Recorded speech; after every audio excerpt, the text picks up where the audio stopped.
Assalamualaikum warahmatullahi wabarakatuh. Waalaikumsalam warahmatullahi wabarakatuh. Oke lur semuanya, jadi pada kesempatan kali ini kita majang opini. Dan bertepatan pada tanggal 2 Mei 2020, tepatnya Hari Pendidikan Nasional. Jadi selamat Hari Pendidikan Nasional untuk semua yang terlibat dalam dunia pendidikan. Ya. Siapa sih di dalam dunia pendidikan? Sebenarnya bukan siapa saja, tapi kita semua. Iya. Karena semua orang pernah merasakan mungkin ya, merasakan namanya pendidikan. Baik itu pendidikan formal, informal, langsung, tidak langsung, gitu kan. Dan terus di Hari Pendidikan Nasional ini, spesial Pendidikan Nasional ini, kita akan mengutarakan opini-opini. Jadi di sini kita beropini, kita akan membahas seperti apa sih perkembangan dunia pendidikan zaman sekarang. Oke. Kira-kira menurut Mas Hari punya pengalaman apa di dunia pendidikan dulu? Pengalaman dunia pendidikan. Iya. Ya tentunya sekolah lah Mas. Iya. Sekolah. Ini ya, kalau waktu sekolah dulu kan ya kita kan belajar ya di sekolah. Yes, seperti itulah ya. Iya. Kan kalau ini kan Hari Pendidikan Nasional di tahun 2020 bertepatan dengan adanya masa pandemi ya sekarang. Iya sih. Untuk sekarang ini kan Mas ya, otomatis ya beda lah. Dimana sekarang ini kita ada pandemi, kita dalam keadaan yang seperti ini bisa dibilang keadaan yang risau, bisa keadaan yang mencengkam, mungkin juga bisa krisis juga bisa. Iya. Apalagi sangat pengaruh terhadap dunia pendidikan, sampai banyak kasus ya, bukan kasus tapi mungkin kebijakan. Iya, kebijakan bahwa diliburkan, terus kita belajar pakai online, baik yang perguruan tinggi ataupun mulai dari TK pun juga sama online gitu ya. SMP. Tapi gini Mas, kalau pendidikan itu sih menurutku sih kemajuan juga sih ya, sebenarnya kemajuan dimana kita ini bisa belajar dari rumah, bisa belajar memakai teknologi, kita bisa mengaplikasikan teknologi zaman modern untuk sebuah pendidikan. Otomatis kita kan bisa lebih banyak mencari ide lebih banyak berkreasi, apalagi sekarang kita mencari informasi dari YouTube juga bisa. Cuma ada satu hal yang itu menjadi kekurangan itu untuk daerah-daerah yang terpencil, misalnya di desa, di pelosok, atau anak-anak yang mungkin tidak punya HP, tidak punya laptop. Itu kan yang tanda kutip masih kesusahan. Iya. Kan ada kita di berita itu, saya lupa namanya, dari Madura itu guru di masa pandemi ini dia sampai melakukan belajar dari rumah ke rumah, dia keliling ke rumah muridnya, door to door, sampai begitu, karena kekurangan fasilitas, kekurangan ya mungkin HP atau laptop atau apa. Iya. Jadi tidak bisa efisien untuk program daring, baik tugas online ataupun tugas yang lain itu juga. Dan kalau dari segi pendidikan sih ya, menurutku dari segi yang luas sih Mas ya, ya seperti yang dikatakan Pak Nadiem Makarim tadi, hikmahnya itu kita untuk pandemi ini kita bukan hanya kita memperoleh pendidikan baru. Sebenarnya tidak baru sih, tapi zaman dulu sudah ada, yaitu pendidikan baru ini, pendidikan empati. Jadi di mana semua kalangan kan sekarang walaupun keadaan krisis kan ada saudara-saudara kita, mungkin kita lihat di medsos banyak ya, atau di keliling bagikan masker, bagikan makanan, bagikan apa gitu, saling gotong royong saling untuk melawan COVID ini. Jadi menimbulkan empati, pendidikan yang besar, di mana di situ kita bisa melihat jiwanya Indonesia itu dulu gitu, kemanusiaan gitu. Itu sih hikmahnya. Terus poros pendidikan juga nggak hanya anak sekolah kan. Jadi dari segi itu kita bisa melihat bahwa pendidikan ini memang diperlukan untuk semua kalayak, semua umur, bukan semua umur. Nggak bisa kita berhenti di SMP, SMA, kuliah, langsung kita berhenti belajar, kan juga nggak mungkin. Terus juga pendidikan ini sifatnya kan bukan formal.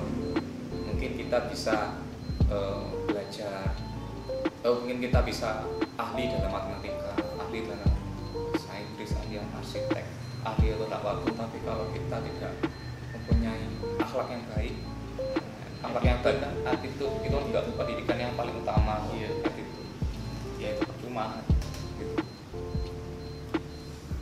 Kalau dilihat dari ya itu sih di pandemi ya, soalnya ya bedanya di situ kita ini hal baru ya dalam dunia pendidikan. Hal barunya yaitu diri. Oke. Kalau menurut aku ya, kalau memang dari pandemi memang sangat berpengaruh dunia pendidikan, sampai ada program TV edukasi. Sampai ada apa ya namanya tugas-tugas online. Dan kalau saya lebih menangkap memang digitalisasi di dunia pendidikan sekarang sudah dimulai, ya kan. Kalau dulu memang sudah ada teknologi, sudah ada digitalisasi, tapi tidak semerata sekarang, atau tidak diwajibkan atau tidak dihimbau seperti saat ini, ya kan. Kalau dulu mungkin itu bentuknya kayak pelajaran tambahan, mulok lah. Iya. Kalau sekarang malah jadi pelajaran pokok atau semua berbasis digital lah, semacam itu. Dan bahkan sampai semacam ini, ketika misalnya seorang pelajar tidak memiliki teknologi tertentu, maka dia dihimbau untuk tetap menggunakan teknologi itu walaupun harus ke rumah temannya atau melalui perantara lain. Nah, semacam itu. Mungkin itu bentuk himbauan atau solutif kalau misalnya tidak ada teknologi yang dibutuhkan untuk mengerjakan tugas dan lain sebagainya. Dan terus yang bisa diamati juga perkembangan dunia pendidikan yang bisa saya tangkap, salah satunya kalau tadi bilang attitude atau etika atau akhlak, memang itu sangat penting karena di era digitalisasi dan modernisasi ini kita melihat di sosmed betapa attitude, etika di dunia pendidikan itu semakin mundur, bukan makin bermaju lebih baik, tapi semakin mundur dengan banyaknya kasus-kasus etika dalam dunia pendidikan yang seharusnya itu nggak ada atau itu tidak perlu. Seperti murid kasus dengan guru, ya, entah itu fisik atau entah itu celometan atau jelek-jelekin dunia pendidikan di sosial media semacam itu, dan akhirnya intinya klarifikasi, ya kan? Atau sosok dunia pendidikan dalam tanda kutip gelapnya dunia pendidikan seperti kasus-kasus pelecehan seksual atau adanya kasus-kasus yang itu ternyata dilakukan oleh oknum pendidikan, ya kan? Jadi kalau melihat attitude di sini, kenapa attitude di dunia pendidikan Indonesia semakin mundur, padahal teknologi atau perkembangan dalam pendidikannya maju. Jadi ada yang mundur, ada yang maju.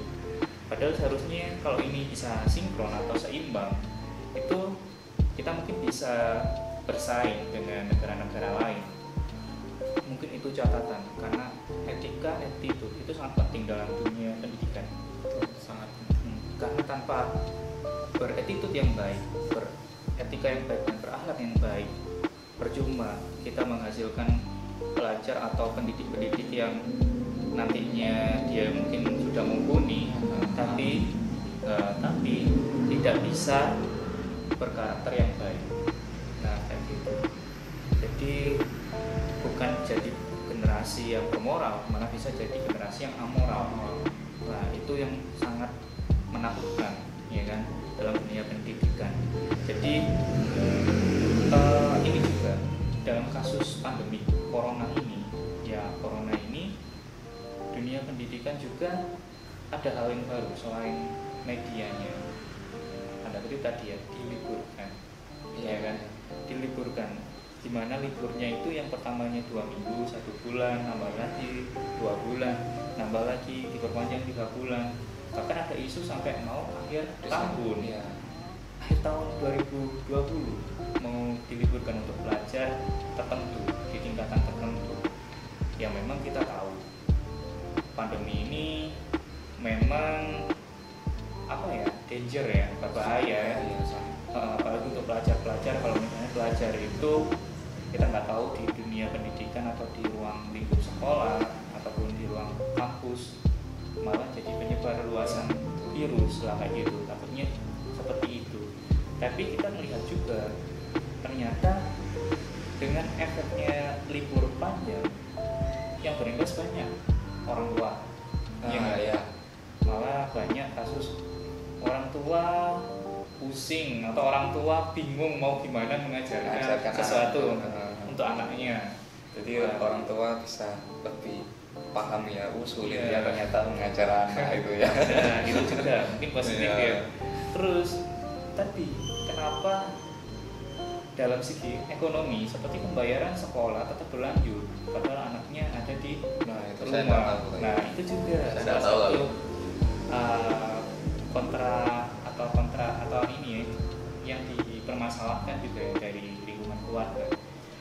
Bayar utuh tapi anaknya di rumah atau tidak ada pembelajaran secara langsung, ya kan. Jadi kalau modelnya masih dijelaskan dalam bentuk mungkin video atau interaktif lainnya seperti Bayapun dan lain sebagainya, mungkin oke lah kalau anak itu mengerti. Kan anak itu nggak mengerti, misalnya si anak itu nggak mengerti, yang harus mengerti kan orang tuanya. Nah, kalau dalam kasusnya orang tuanya tidak bisa mengerti tugasnya atau apa yang dimaksud dari pengajarnya, kan kasihan juga orang tuanya, ya nggak sih? Nah, jadi di sini tidak ada sistem kondusif, kecuali kalau misalnya interaktifnya itu lancar, interaktifnya itu berhasil. Nah, jadi orang tua pun nggak akan kesulitan, ya kan, nggak akan komplain, ya. Apalagi komplain masalah ekonomi, pembayaran dan lain sebagainya. Bahkan yang lebih ini ya, lebih wah dan juga kemarin hangat-hangatnya sampai masuk Lambitura ya. Ini karena saya juga dulu ada basic di dunia pendidikan yang berbasis keislaman ya, di bawah Kemenak. Lah, ternyata kemarin Kemenak bikin sebuah ulah.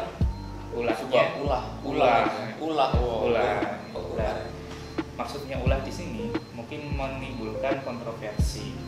Jadi sewaktu awal-awal pandemi ini berlangsung, dari Kemenak bikin surat edaran bahwa akan ada pemotongan SPP untuk di semester selanjutnya. Ketika nanti mahasiswa ini sudah masuk lagi aktif kuliah, SPP-nya tidak akan dikasihkan full karena melihat mereka daringnya, metode daring dari rumah, terus mereka juga pakai kuota sendiri sampai ada beberapa kampus yang dia itu sampai kampus itu memberikan potongan SPP agar potongan SPP itu bisa digunakan untuk beli pulsa. Nah, kayak gitu. Nah, itu karena ada surat edaran dari Kemenak, karena akan ada pemotongan biaya SPP untuk di semester selanjutnya. Tapi ternyata pas sudah memasuki bulan Ramadan, ternyata Kemenak memberi surat edaran baru bahwa surat edaran yang lama itu tidak akan diberlakukan atau ditinjau kembali. Jadi itu yang membuat sebuah ini ya sebuah yang panas ya di sosial media juga antara mahasiswa, antara pengajar-pengajar di kampus dan juga Kemenaknya sendiri, terutama kampus Islam. Jadi ini yang membuat orang-orang jadi gimana kebijakannya kok langsung berubah semacam itu, padahal ya walaupun potongan ya pasti itu akan membantu ya, kayak gitu sedikit banyaknya pasti membantu. Nah, tapi dengan adanya potongan tiba-tiba nggak jadi dipotong Gimana itu ya? Itu sampai ada hashtag apa Kemenak prank. Gitu gitu ya. Kemenak ngeprank. Atau di PHP Kemenak. Lah semacam itu. Jadi hal semacam ini membuat hal baru ya di tengah-tengah pandemi yang dimana semuanya ingin rasa empati, rasa simpati itu ditingkatkan walaupun kita social distancing. Tapi peristiwa semacam ini membuat bahwa rasa empati, simpati kemanusiaan di sini juga diuji. Betul. Ya, lewat kebijakan kan salah satunya. Itu membuat kita rakyat mahasiswa berpikir kembali. Kok gini sih? Ya, itu. Kok gini? Kan bingung ya jadi. Iya, jadi atau kasihan orang tuanya yang mungkin iya Mas. Sudah seneng gitu ada potongan biaya jadinya bisa dipakai biaya yang lain, ternyata malah nggak jadi gitu kan, semacam itu. Jadi apalagi ya yang ada di perkembangan atau fenomena yang terjadi di Hari Pendidikan Nasional ini. Nah ini juga Bapak Menteri kita, Menteri Pendidikan kita, Pak Nadiem Makarim, ini kan memang sosok yang baru, ya, betul. Menteri muda dan ya basicnya memang sudah bagus dalam berwirausaha dan dunia teknologi mungkin ya. Atau dunia programming lebih tepatnya, dan manajemen pendidikannya memang Pak Nadiem sendiri memang sudah banyak memberikan statement bahwa dia akan terus mempelajari dan terus belajar untuk memanajemen pendidikan lebih baik lagi. Tapi dalam tanda kutip juga banyak pihak, entah itu lembaga, instansi ataupun DPR yang tidak 100% mendukung programnya atau gerakan-gerakan atau terobosan baru yang diinginkan oleh Pak Nadiem Makarim. Jadi semacam ini ya, untuk kita generasi milenial kita mungkin sangat setuju ya dengan terobosan-terobosannya, karena mood kita terobosannya fresh, lebih mudah sih. Lebih mudah Dan kita untuk belajar juga. Iya, dan seperti pendidikan itu tidak dipersulit tapi dipermudah dan dibuat lebih simpel. Tapi kenapa pihak-pihak tersebut banyak yang ada kutip tidak mendukung 100%? Ya mungkin karena takut akan perubahan. Itu adalah kasus terbesar dalam dunia pendidikan. Takut perubahan akan perubahan. Karena namanya perubahan, banyak yang berpikir perubahan itu pasti butuh waktu, dan perubahan itu membahayakan. Entah itu membahayakan karirnya, ya, itu kan, atau membahayakan pihak-pihak yang dia tidak merasa tidak bisa mengikuti perubahan itu. Ya nggak sih? Bisa jadi. Nah, ya. Jadi hal ini yang membuat generasi milenial itu kayak merasa miris gitu loh. Kalau pihak-pihak yang nggak mendukung Menteri Pendidikannya sendiri, apalagi dengan terobosan-terobosan baru yang itu, tanda kutip itu sangat sama atau disamakan dengan negara-negara yang lain. Menurut saya ini hal yang membuat Indonesia akan start dalam dunia pendidikan kalau misalnya Pak Nadiem Makarim ini disupport dengan bagus. Menurut saya menteri ini lebih jelas, realistis dan juga punya visioner daripada menteri-menteri sebelumnya atau kebijakan yang menteri sebelumnya yang masih banyak masyarakat yang masih bingung kenapa harus ada kebijakan. Tapi kalau Nadiem Makarim mungkin yang kita bingung adalah proses menjalankan kebijakan. Ya. Tapi kita sudah tahu tujuannya akan kemana. Kalau prosesnya masih bingung, mungkin wajar karena kita masih belum mempraktekkan atau belum mencoba. Iya, apalagi masih baru kan kebijakan ini. Iya. Tapi kalau sebelum-sebelumnya dari tujuannya aja kita sudah bingung. Kenapa Ya. harus kebijakan ada itu, ya kan? Ya betul. Ya. Nah, terus prosesnya nanti gimana, ya kan? Efeknya kayak gimana yang timbul dan tujuan jangka panjangnya apa? Akhirnya kan kelihatan pasti sekarang ketika sebuah kebijakan dalam dunia pendidikan tidak mudah dipahami atau tidak bersifat itu tidak jelas, ya kan? Hanya kebijakan itu hanya sementara, ya kan? Ketika nanti menteri ganti juga akan berubah.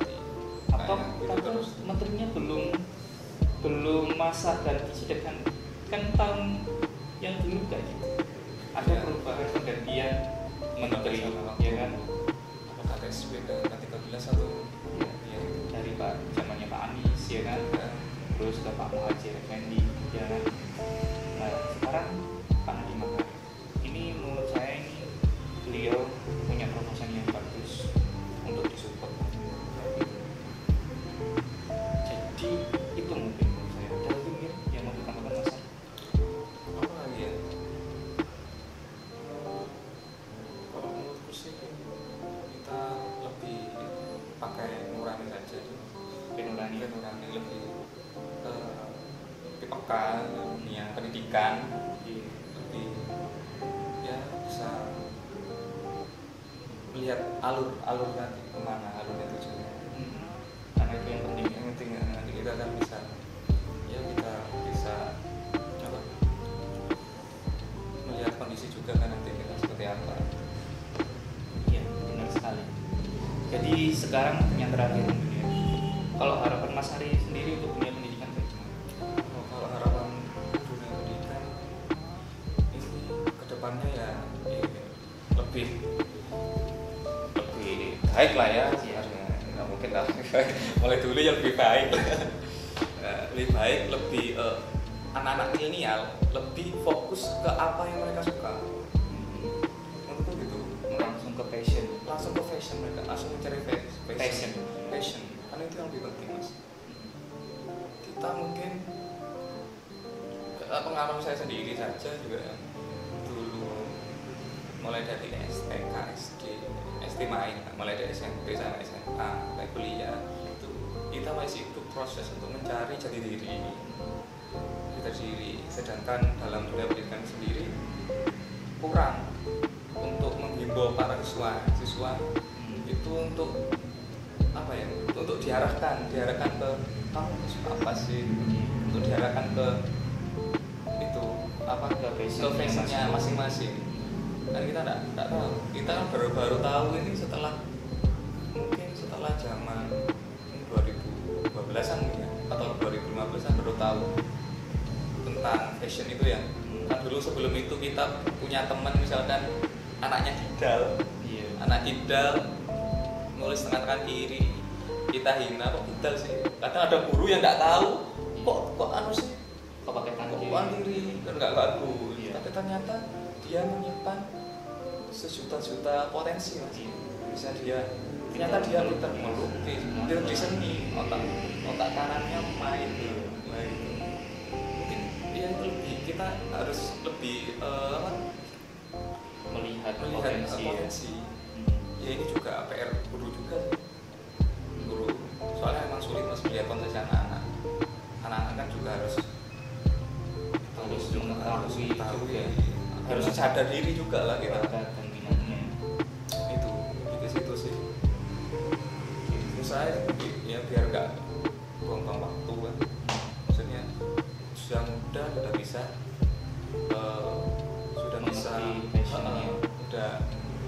sudah apa untuk bekerja bekerja bukan demi uang tapi bekerja demi mengasah keahlian. Masih muda. Kalau sudah misalkan umur 25 misalkan umur 25 masih nggak tahu mau ngapain kan susah juga. Banyak kasusnya. Sekarang banyak sekali gitu. Kalau terus-terusan mereka terus-terusan bisa mencari uang, terus pokoknya aku dapat uang pokoknya wis aku kerja aja. Terus di umur 35 mereka ya nggak punya passion, nggak tahu apa. Misalkan dia kerja cari uang terus dipecat atau di PHK, mereka nggak tahu itu. Andai kan kalau ya mungkin ekstrimnya mungkin itu ya, ekstrimnya mungkin itu mungkin ada yang sampai dapat gaji atau gajinya kurang. Tapi ya kita kan juga bisa lihat kondisi. Kalau memang nggak memungkinkan ya main dua. Satu kita kerja cari uang, satu hal kita hobi kita main YouTube atau apa gitu, menggambar atau yang suka bikin novel atau gimana. Itu harapannya dari Mas Arya. Oke, kalau dari saya sendiri, harapan untuk dunia pendidikan ke depannya, yang pertama kalau dari segi manajemen pendidikannya lebih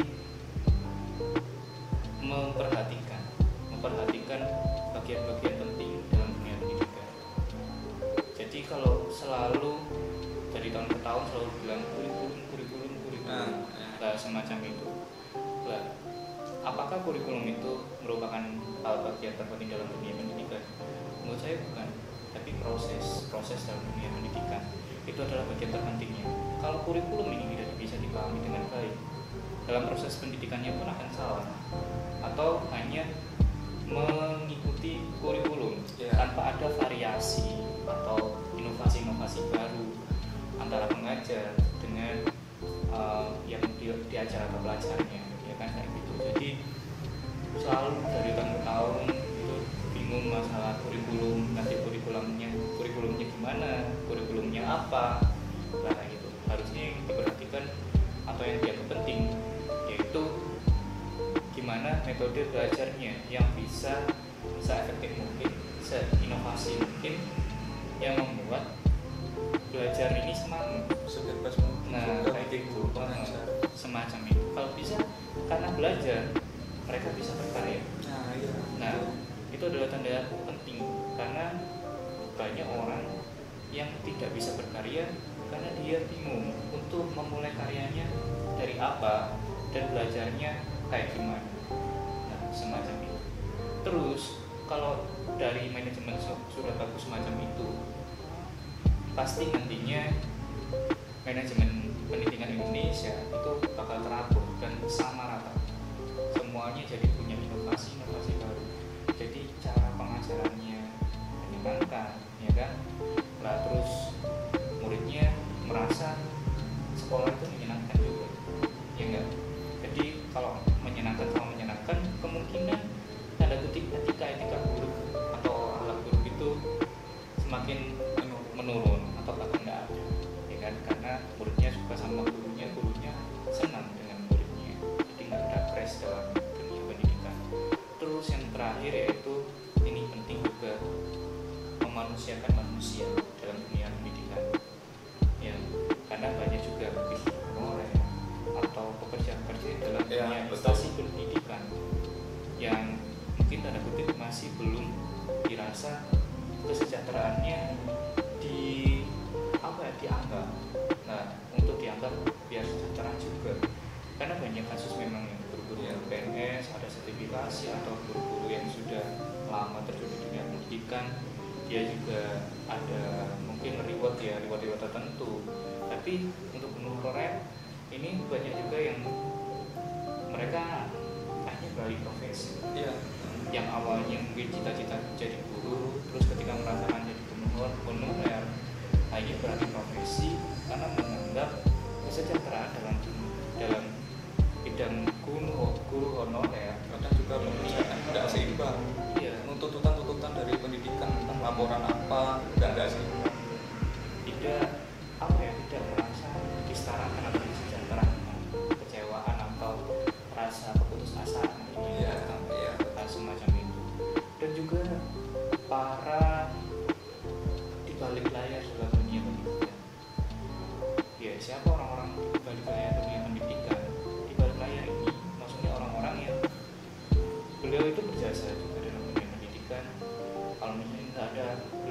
juga, maka kerepotan dalam proses belajar mengajar. Contoh hal terkecil, misalnya tukang kebun sekolah, nah, tukang jaga parkir, pak satpam di dunia pendidikan, ya kan, tukang keamanan, dan sebagainya yang ada di dunia pendidikan yang setiap hari, atau bahkan yang paling kelihatan juga yang ada di kantin, koperasi sekolah dan lain sebagainya. Nah, semua ini orang-orang terlibat dalam balik layar dunia pendidikan ini. Tanpa adanya peran mereka, proses belajar mengajar dan sebagainya itu tentunya nggak akan selancar atau senyaman. Jadi perlu juga pihak-pihak ini untuk tetap diikutsertakan dalam kegiatan sekolah, ataupun setidaknya dikasih apresiasi kayak untuk penghargaan teladannya, atau diapresiasi misalnya selalu diberi reward untuk kategori tertentu.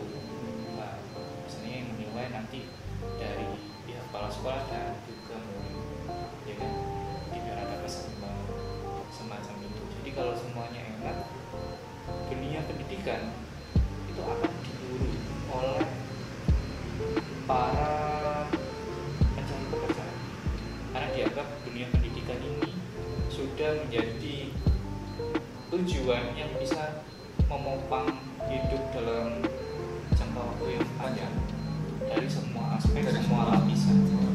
Nah, gitu. Segimana bisa jadi nggak ada kasusnya lagi oknum dalam dunia pendidikan, karena oknum itu berasal dari kekecewaan atau rasa keputusasaan di dunia pendidikan, akhirnya melakukan kasus-kasus tertentu, ya kan?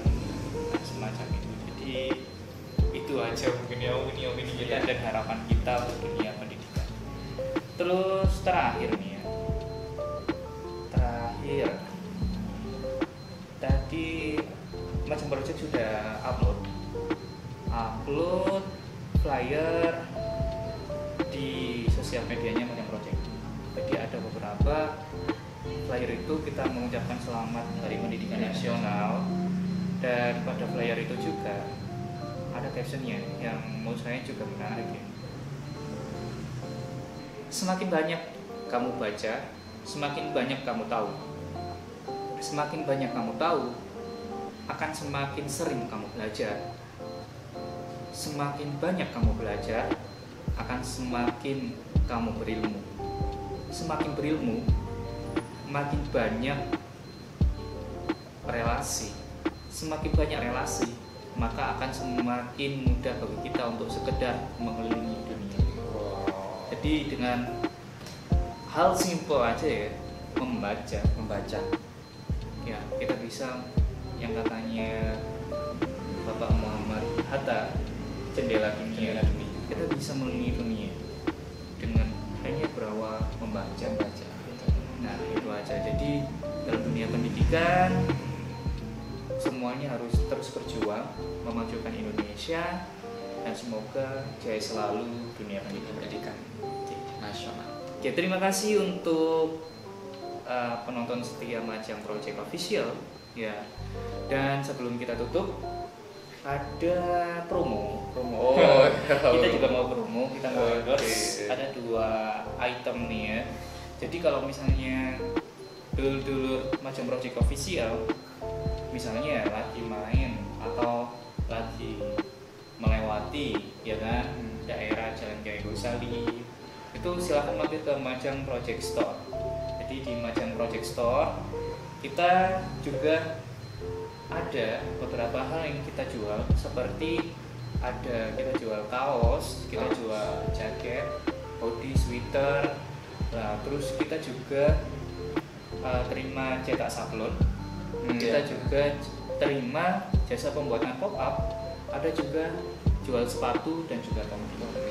Nah, jadi buat dulur-dulur Majang Project sekalian, kalau misalnya lagi main ke Majang, terutama melewati Jalan Kiai Gosali, mampir aja di Majang Project Store. Yang pertama, ini adalah hoodie Majang Project ya. Jadi hoodie-nya ada beraneka macam warna, tinggal request pengen warna apa. Kaos harganya juga terjangkau juga, jadi langsung aja nanti hubungi CP atau DM kalau misalnya mau order hoodie-nya. Ada hoodie, ada sweater dan lain sebagainya, warnanya juga beraneka macam. Jadi bahannya juga lembut karena ini pakai bahan cotton fleece, jadi sejuk lah walaupun ada di dalam ruangan, semacam itu. Dan juga ada kaos-kaos, ada topi-topi yang bisa dipakai pas nanti kalau sudah nggak apa ya di rumah aja ya kan. Dan ini adalah salah satu contoh pop-up frame Lumajang ya. Jadi ini pop-up frame ini termasuk hal yang baru karena biasanya mungkin orang-orang mengenalnya mahar, tapi ini berbeda dengan mahar. Ini bentuknya pop-up frame, bisa dipakai untuk dikasihkan untuk kado ulang tahun ya, bisa dipakai untuk acara-acara seremonial atau sebagai penghias ruangan di rumah. Jadi kalau misalnya punya dokumentasi yang bagus, ingin lebih dibuat variasi dengan desain-desain menarik, desain suka-suka, bisa langsung order pop-up frame-nya di Majang Project Store ya, semacam ini. Jadi mau konsep apa, tema apa, bisa banget langsung aja DM di Majang Project Store atau langsung mau mampir untuk lebih jelasnya pengen seperti apa, langsung aja datang di Majang Project Store di Jalan Kiai Gozali nomor 121B, atau di Google Maps-nya sudah ada ya Majang Project. Ikutin Google Maps, gak akan kesasar. Oke, ya udah itu aja ya lur ya. Untuk sekian Majang opininya, dan selamat menunaikan ibadah puasa. Oke, terima kasih. Wassalamualaikum warahmatullahi wabarakatuh. Salam Majang Project Official. Official.